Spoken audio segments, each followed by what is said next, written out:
What is a letter of learning? That's the question we're answering in this video. So a letter of learning is more commonly referred to as a learning story. I don't really like to call them learning stories personally because this type of documentation is literally a letter format, like a letter that you write to someone. To me, it's not really a story. So that's why I call them letters of learning, but you might sometimes hear them called learning stories. So as I sort of mentioned, a letter of learning is a type or form of documentation.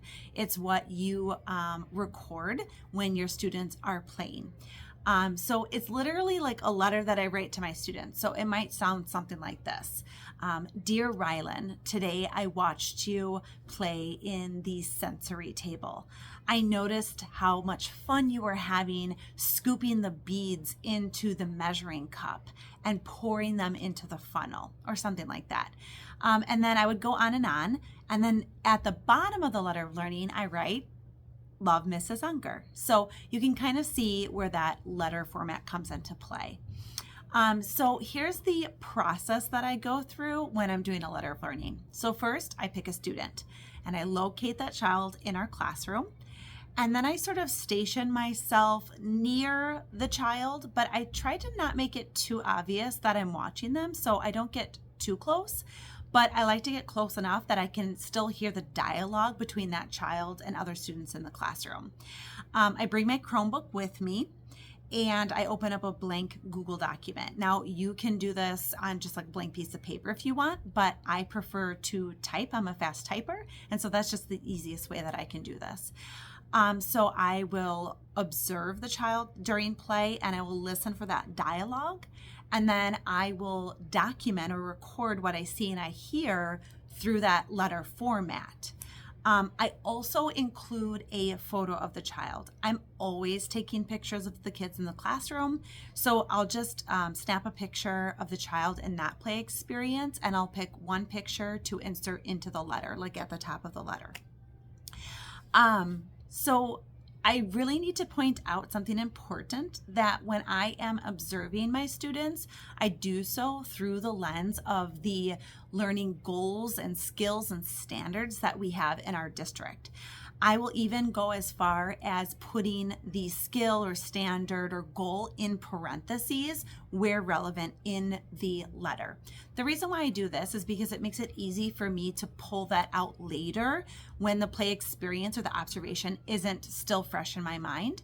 And also when I share these letters with families, they can kind of see where that learning is happening as well. Then once that process is over, I observe the child, I typed up the letter, then I will, while the kids are still playing, I will print a few copies of the letter. We're very fortunate to have a color printer here at my school, so I do print it in color since that picture is inserted into the letter.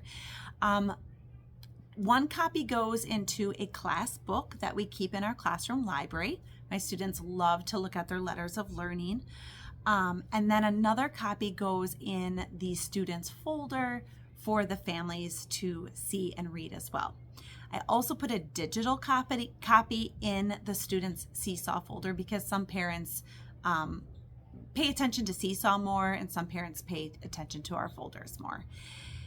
I also will use our group share time at the end of play workshop to read the letter aloud to the entire class. My students love when it is their turn to get a letter of learning. I'm always sure to keep track of who received a letter of learning and who did not. I can easily figure this out just by looking at my letters of learning folder in my Google Drive. So that pretty much sums up what a letter of learning is. I highly suggest that you give this form of documentation a try. I personally love doing it. My families love receiving the letters, and my students love being in the spotlight and getting those letters. If you have any questions about letters of learning or play documentation in general, go ahead and drop your questions below and I will get back to you.